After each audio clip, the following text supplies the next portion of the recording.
રાશિ મંડળની અંદર ચોથી રાશિ એટલે કર્ક રાશિ, જેના અક્ષર છે ડ અને હ. કર્ક રાશિનો સ્વામી ચંદ્ર મહારાજ છે. કર્ક રાશિના જાતકોએ પરદેશના કામકાજમાં ક્યાંક ને ક્યાંક લાભ થાય. સાથે સાથે પત્નીના દ્વારા કોઈ પણ મૂડી રોકાણ કરવામાં આવે, માતા દ્વારા કોઈ પણ મૂડી રોકાણ કરવામાં આવે, માતા પિતાના દ્વારા કોઈ મૂડી રોકાણ કરવામાં આવે તો એનાથી તમને સારી સફળતા રહે. કાનૂની કાર્યમાં કાળજી રાખવી જોઈએ. સાથે સાથે અધિકારી વર્ગથી પણ તમને ક્યાંક ને ક્યાંક મદદ મળે. કરેલા કાર્યમાં ક્યાંક સફળતા રહે.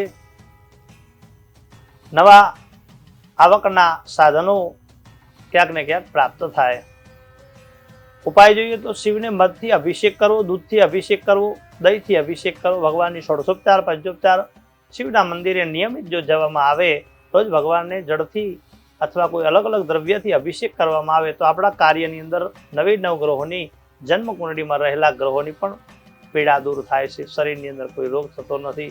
શરીરમાં ભગવાન નવી નવગ્રહોની વિશેષ કૃપા પ્રાપ્ત થશે. સ્વાસ્થ્ય બાબતની અંદર સારું રહેશે.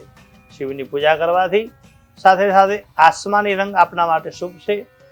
અને આજના દિવસે દૂધનું દાન કરો, કોઈ પણ સફેદ વસ્તુનું દાન કરો, ખાંડનું દાન કરો ગરીબોને. તેથી આપણા કરેલા કાર્યની અંદર સારી સફળતા રહે. ઓમ નમઃ શિવાય મંત્રનો જપ કરવો. કર્ક રાશિના જાતકોનો આજનો દિવસ શુભ રહે. જય ગણેશ.